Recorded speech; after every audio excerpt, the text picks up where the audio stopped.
Good morning, good morning, good morning, and good morning. Oh, I don't have my sweater on. I threw a shirt on because I was like, all right, and I'll throw the sweater on before I go live, and I don't have the sweater on. I think this might be my first live with a t-shirt. So don't hold it against me. Huh. All right. Welcome, everyone. Hey, Andy. I see a lot of people are in at the beginning, which is good. All right. So we don't have any updates per se, but I didn't want to reschedule this. I do like the once a month, I think we're doing, right? Every other week. No, so that's twice a month. Okay, twice a month, which works for me.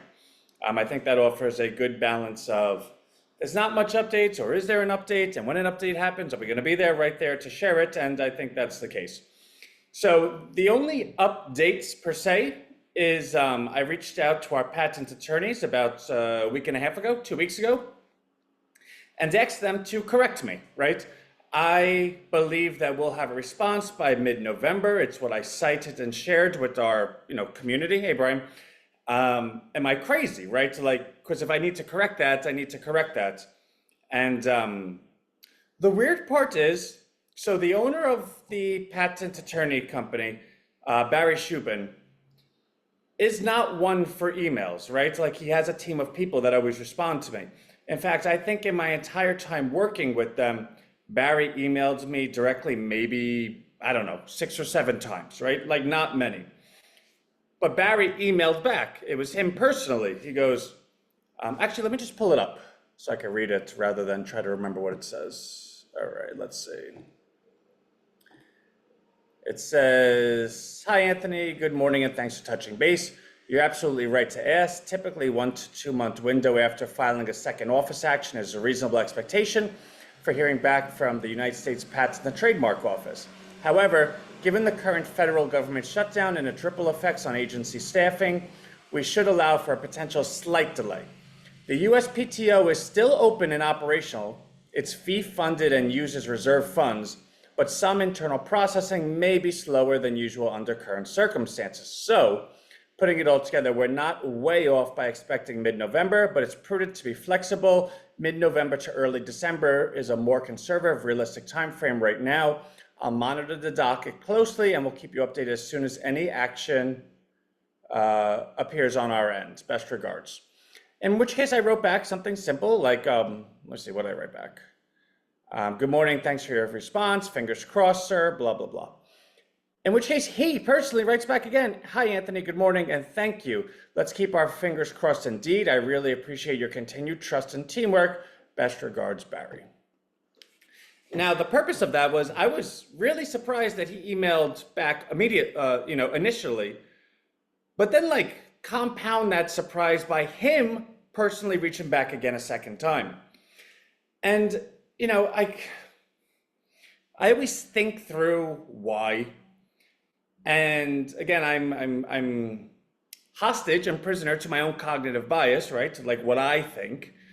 And I happen to think that on that side of the fence, they realize, oh my God, we actually would be responsible for this patent.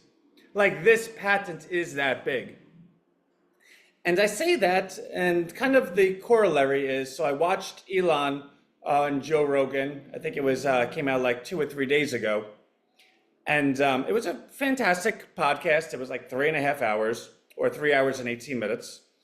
And what he describes the future of AI, because they were talking about phones.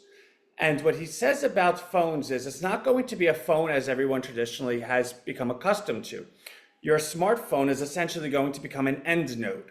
And what that means is kind of like a device that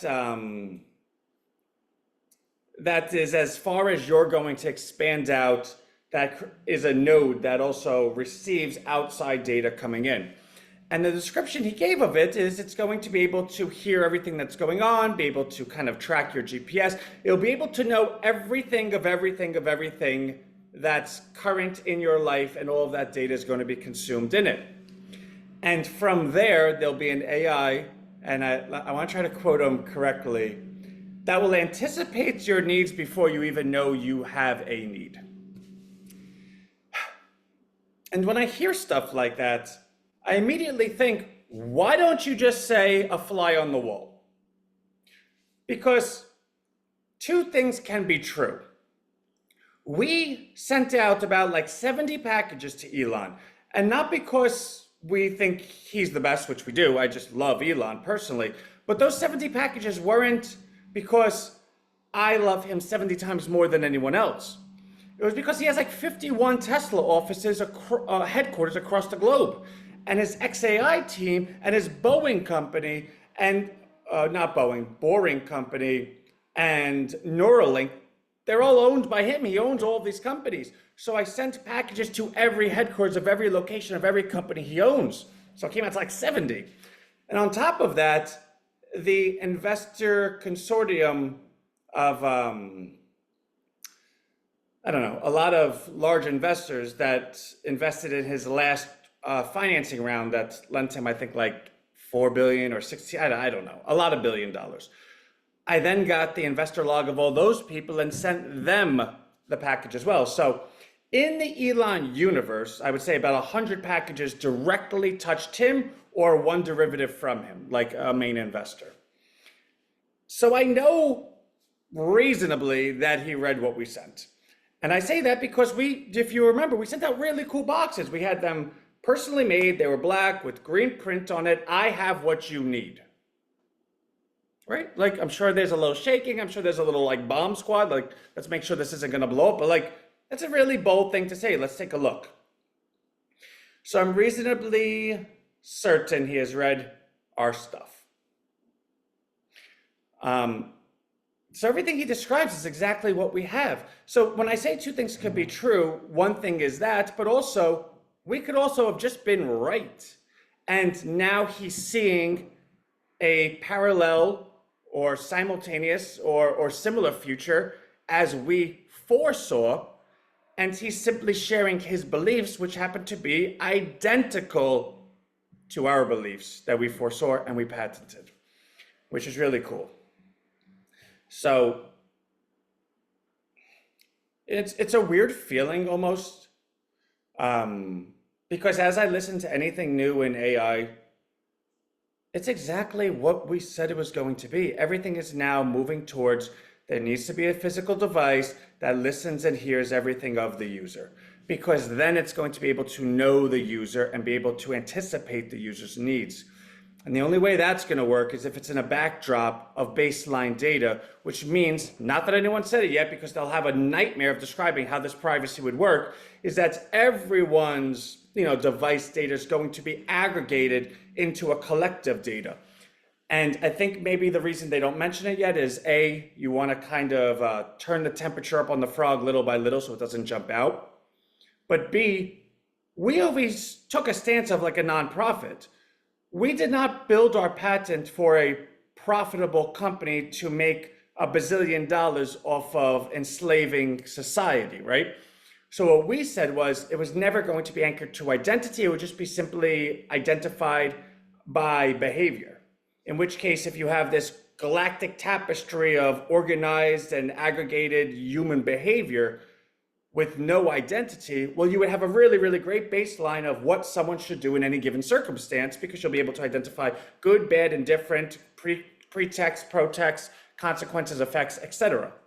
And when you take that and extrapolate that as your baseline and then compare and contrast it to the individual, you can then identify like, hey, you might want this, you might need this, or you should do this, or you should have done this, or you can, fix things by acting accordingly. That's all in it. And then when I see all of these things about humanoid robots, there's a company, Neo, that actually is launching pre-orders for $20,000 robot or $500 a month robot. In which case the robot is a house robot and it knows simple functions like opening a door, doing simple tasks, but it also learns from you, and you're able to, train it. Now, of course, that training is going to be data that the company is going to keep, and it's going to be in an upgrade cycle that continually makes better humanoid robots. But what essentially is that doing? It's the humanoid robot learning the individual and then collecting data, which I again suspect that's going to be connected to identity, that there'll be a centralized database of all user data per person, so that police robots and other robots will be able to identify said person and have a whole log of who that person is.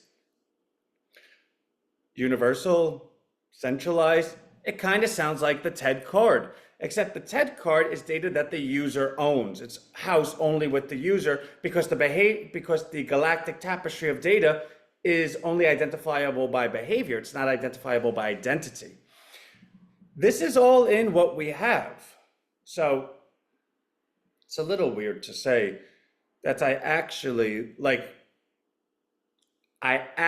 believe that we own the future of AI. Like, nobody could do anything without us. Now, of course, we need to get the patents, right?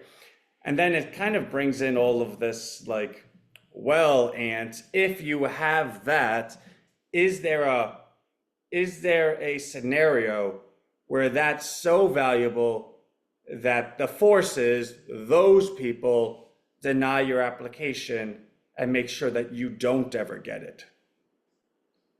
I actually think that's our biggest risk. Now, I don't think it's like maybe 10%. I don't think it goes higher than 10%.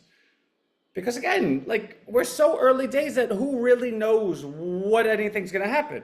You would have to essentially say, we know the future and he has the patent on the future, so therefore we're going to just take it from him. I do think there's a case to be made that maybe 5-10 years from now, there's an argument that wherever this patent goes, that patent owner is going to have to, the government might buy it from them forcefully. I have no idea, but that sounds reasonable. But that's not our path. We're not going to own it that long. Our goal is to sell 95 to 99% of it, keep a residual behind that has a lifetime income stream connected to it, and allow everyone to just go on with life, having a good experience with the path that has been Rhino. I mean, that's just really where we're at. So I think the high likelihood is that by the middle of this month to the end of this month, if we take the most conservative scenario, is that we'll hear back. I think the very, very high likelihood is that we'll have a full grant, because again, we spoke to the individual. The individual sent us a transcript of the conversation. Hey, Eve, oh, thank you. I know I'm not looking good because I'm like, I don't know. Like, I look like I haven't slept in days, but I appreciate you. The overall high likelihood is that it will be a full grant, because again, we did speak to the individual for a half hour. We did get a full transcript of that call. We do have a full reasoning of why he declined the first go around. So when you put those three things together, you clearly have a path of, okay, this is what we're supposed to adhere to. Now let's adhere to it in the resubmission. But like I've counseled before, could there be some little stupid thing? And I say stupid because I actually believe it would be stupid. It would be so stupid that I couldn't describe it as anything other than stupid. Sent an email, hope we can talk. Yeah, of course. I just wouldn't be able to describe it as anything other than stupid. So if something small and stupid happens, then we'd have to do the same thing again, speak to the person for a half hour, get the transcripts, blah, blah, blah, and fix it. I don't foresee that happening, but there is a non-zero chance of that. I would say, I want to say like 5%, but to define something as so stupid, it means that you didn't foresee it, and it's like, are you kidding me? And I think that could only happen unless it's like a 20% scenario. It has to be like a 1 in 5 shot. Something so stupid would happen. So I do think there's a 1 in 5 shot that would happen.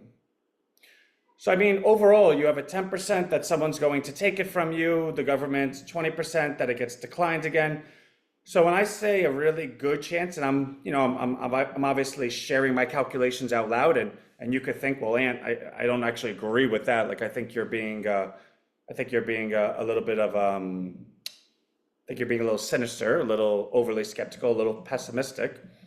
But for me, I believe there's a 70% chance that by December we have a full grant. I guess that's how you would calculate it, which is about 2 1/3 to 1. So If if this happened 30 times, about 23 of them would go in our favor. And I think that's good odds. 23.33333. You can't really find a good number with a third, and I tried to, but it just didn't work out. So that's really where we're at. So there is a good chance that by the time we have our next call, which again will be in 14 days, so November 17th, we would have something that says it was granted, or we have some stupid denial letter, in which case we get to just do it again, and then it becomes like 100%, because it'd be like, oh, sorry, didn't know you had like letters patent and we weren't supposed to have a name on this thing, right? Be something so silly like that. Otherwise, everything else is fine. So that's where we're at. I'm gonna go. I know this is only 16 minutes and that's a world record, so I'm kind of like, it's so short that I'm like making up talk as I'm going on, like, so, blah, blah, blah. But let's celebrate that 16 minutes is a good thing. So love you all. And of course, the second I get any updates, I'm going to send it out immediately. But fingers crossed, because I really do believe that by our next date, which will be the 17th, we should have had something. The patent attorneys think it would be probably by the beginning of December. So either the next call or the call after that, we will have heard something, which is really, really exciting. Because also, the second we get the grant, the consulting team is already ready. Like, they're ready. The three companies that they sent, which are the best prospects, the top two are our dream companies. And the top two are both worth over, well, the top company is worth over 4 trillion. The second company is worth over 1 trillion. But the second company, I guess if I said the next sentence, it would give away what it is. So I don't want to do that. But has an ecosystem, a very, very direct ecosystem that's worth more than the first company. So good things are happening. Okay, love y'all, and I will see you sooner than later, hopefully. Bye.